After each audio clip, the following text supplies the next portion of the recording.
Welcome back dear students. तो आज जो हम टॉपिक पढ़ रहे हैं वो है eigen values and eigen vectors. And मैं आपको पहले ही बता दूं कि ये वीडियो प्रीवियस वीडियो से कनेक्टेड है, तो जो लोगों ने प्रीवियस वीडियो नहीं देखा है आप पहले वो चेकआउट कीजिए and then you will watch this particular video. तो हमने क्या देखा था प्रीवियस वीडियो में, हमने ये वाला एग्जाम्पल देखा था।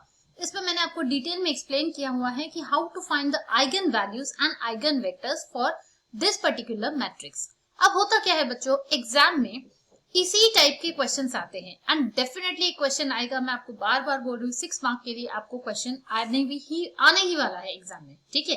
अब होता क्या है कि सिर्फ ये नंबर्स चेंज हो जाते हैं, पैटर्न सेम होता है। कुछ 2-3 टाइप्स होते हैं इसमें जो मैं आपको डिस्कस करके बताऊंगी किस किस के टाइप के, कौन कौन से टाइप के एग्जाम्पल्स आ सकते हैं, ठीक है।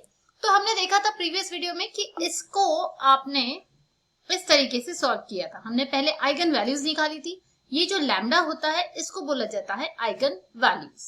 देन हमने देखा था कि हर एक आइगन वैल्यू से करस्पॉन्डिंग एटलीस्ट एक आइगन वेक्टर आपको निकाल के दिखाना होता है एग्जाम में। तो वो किस तरीके से किया था हमने, इस तरीके से किया था। हमने अज्यूम किया था कि let x1 be the eigen vector corresponding to the eigen value lambda 1 equal to 0, ठीक है। तो एक आइगन वैल्यू के लिए एक आइगन वेक्टर निकाल के दिखाना होता है। वैसे तो बहुत सारे होते हैं, n number of eigen vectors you can find corresponding to one particular eigen value. तो हमने ये इस मेथड से किया था। अब मैंने आपको बताया था कि ये जो मैट्रिक्स ऑफ मल्टीप्लिकेशन है इसको सॉल्व करने के 2 तरीके होते हैं। एक तरीका है क्रैमर्स रूल, ठीक है, और जो दूसरा तरीका है वो आज हम डिस्कस करने वाले हैं। Let us see the other method जिससे आप इसको सॉल्व कर सकते हो, ठीक है। दिस पर्टिकुलर थिंग आप कैसे सॉल्व कर सकते हो आज हम वो देख रहे हैं। सो दूसरा मेथड कौन सा है, तो यहां तक हमने देखा है, हमने सॉल्व किया है and we get this particular value. अब होता क्या है कि इसको आपको रिड्यूस करना होता है, इस पर्टिकुलर मैट्रिक्स को, टू सम एशेलन फॉर्म। एशेलन फॉर्म मतलब नॉर्मल फॉर्म्स हमने देखा है, पहले भी पढ़ा है इस बारे में। यहां पर हम पर्टिकुलरली इस मैट्रिक्स को अपर ट्रायंगुलर मैट्रिक्स के फॉर्म में रिड्यूस करेंगे, ठीक है। तो रिड्यूस करने का तरीका क्या होता है, आप सबको पता है कि एलिमेंट्री ट्रांसफॉर्मेशन से आप एक कोई भी मैट्रिक्स को अपर ट्रायंगुलर मैट्रिक्स में रिड्यूस कर सकते हो। तो वही करना है हमें, अपर ट्रायंगुलर करना है। मतलब ये तीनों, ये ट्रायंगल के अंदर जो आपको एलिमेंट्स दिख रहे हैं उनको आपको 0 बनाना है, ठीक है। तो 0 बनाने के लिए सबसे पहले हम क्या करते हैं, हमें पहले ये एलिमेंट बनाना होता है, then this and then this. उसके लिए हमें अगर यहाँ पर नंबर 1 या 2 इस टाइप का कोई नंबर हो तो आसानी जाती है बाकी नंबर्स को 0 बनाने में। तो हम सबसे पहले क्या करेंगे, बिकॉज वी कैन सी यहाँ पर ऑलरेडी 2 है, तो हम इस रो को इंटरचेंज कर देंगे with this row. That means हम रो 1 और रो 3 को इंटरचेंज कर रहे हैं। देखो R1 इंटरचेंजेस टू R3, तो ये इंटरचेंज करने के बाद में इस टाइप का मैट्रिक्स मिला है हमें। अब हम क्या करेंगे, हम if we want we can make this element as 1। हम इस एलिमेंट को 1 बना सकते हैं ताकि बाकी एलिमेंट्स को 0 बनाने में आसानी जाए। बट यहाँ पर उसे 1 बनाने की जरूरत नहीं है, because as we can see कि ये जो 6 है और ये जो 8 है वो 2 के मल्टीपल्स है। तो आप डायरेक्टली भी यहाँ पर ट्रांसफॉर्मेशंस लगा सकते हो, ठीक है। You don't need to make it 1। अब देखो कैसे इसको आप 0 बना सकते हो। -6 को -6 में अगर आपने +6 ऐड कर दिया तो अब 0 बन जाएगा। एंड +6 ऐड करने का क्या तरीका है, 2 के साथ आपके पास ऑलरेडी 2 है, तो 2 को अगर आपने 3 से मल्टीप्लाई कर दिया, दैट मीन्स अगर आपने इस रो 1 को 3 से मल्टीप्लाई किया तो ये बन जाएगा एलिमेंट 6 एंड देन इसको इसमें ऐड कर दिया तो आपको 0 मिल जाएगा। So that is what we are doing. देखो हमने क्या ट्रांसफॉर्मेशन अप्लाई किया है, R2 plus 3 times R1, because हमें 6 चाहिए था एंड प्लस इसलिए लिया क्योंकि यहाँ पर माइनस साइन है। उसी तरीके से अगर मुझे इस 8 को 0 बनाना है तो मुझे फर्स्ट रो की हेल्प लेकर, फर्स्ट रो को यहाँ पर ऑलरेडी 2 है, मैं इसको 8 कैसे बना सकती हूँ, अगर मैंने इसको 4 से मल्टीप्लाई कर दिया तो मैं लिख सकती हूँ 4R1, ठीक है। लेकिन यहाँ पर 8 है तो मुझे उसमें से माइनस करना पड़ेगा and therefore I will write R3 minus 4 times R1। तो यहाँ पर 8 माइनस 8 आने से ये भी टर्म 0 हो जाएगी एंड बिकॉज ऑफ दिस ये बाकी टर्म्स में भी चेंजेस होंगे। यही transformation, because of row transformation लगा रहे हो तो R2 के सारे एलिमेंट्स को ये ट्रांसफॉर्मेशन लगेगा, वैसे ही R3 के भी सारे एलिमेंट्स को ये ट्रांसफॉर्मेशन लगेगा। I am not going into much details of this transformations because आप लोग ऑलरेडी 11th-12th में ये सब कुछ पढ़ चुके हो। तो ट्रांसफॉर्मेशन लगाने के बाद में आपको ये मैट्रिक्स मिलता है। अब हमें क्या करना है, अब सिर्फ ये नंबर बचा हुआ है जिसको हमें 0 बनाना है। तो ये 0 बनाने के लिए अब हम R2 रो की हेल्प लेने वाले हैं। ठीक है, अब हम R1 की हेल्प नहीं लेंगे, हम R2 की हेल्प लेंगे।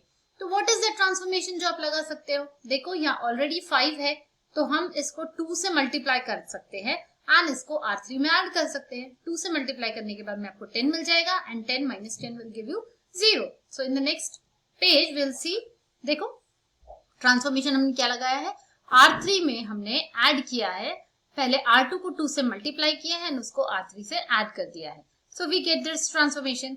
अब यहाँ हुआ क्या है कि हमें तो सिर्फ इसे 0 बनाना था। ठीक है, this was our M upper triangular matrix के लिए एंड ये ऑटोमेटिकली 0 आ गया है। डजंट मैटर, आ भी गया है तो क्या करेंगे, अब आगे देखते हैं क्या कर सकते हैं। नाउ अब जब हम इसको मल्टीप्लाई करेंगे तो क्या होने वाला है, देखो first row first column, second row second column, third row third column, right. तो इसको जब हम मल्टीप्लाई करेंगे, here we will get this term as twice x1 minus 4x2 minus 3x3, ठीक है, इक्वल टू 0। एंड वैसे ही सेकेंड इक्वेशन हमें क्या मिलेगा, यहाँ गलती नहीं करना है, it will not be minus 5x1, ठीक है, 0 x1 से मल्टीप्लाई होगा तो it will become 0 and the term will be minus 5x2 plus 5x3। तो ये मिल गया हमें सेकेंड इक्वेशन।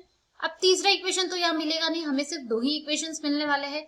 अगर यहाँ नॉन जीरो एलिमेंट होता, कोई भी वैल्यू होती, तो हमें डायरेक्टली x3 की वैल्यू मिल जाती। ठीक है, वो भी हम उस टाइप का भी एक एग्जाम्पल सॉल्व करके देखेंगे।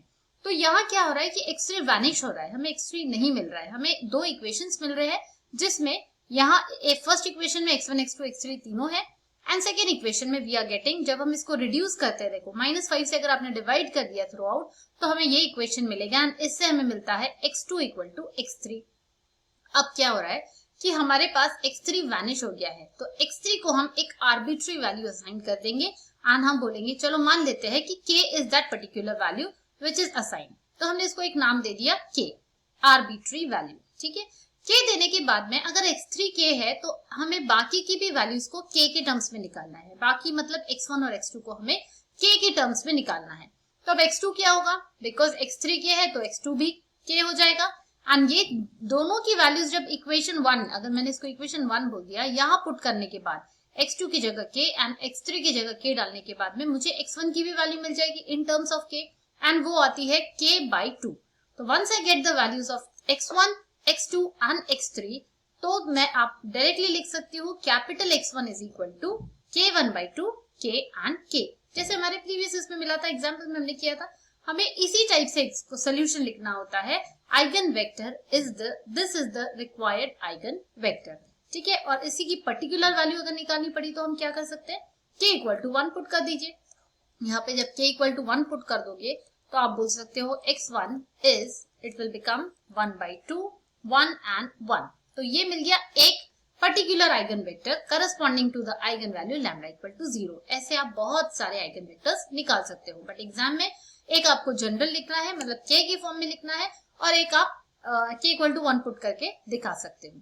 बिल्कुल इसी तरीके से आप लैम्डा इक्वल टू आप 3, लैम्डा इक्वल टू 15 के लिए भी आइगन वेक्टर्स निकाल सकते हो। दैट मीन्स आपको क्या करना होता है, you have to first write that particular matrix a minus lambda i into x equal to 0, ये फॉर्म लिखना होता है।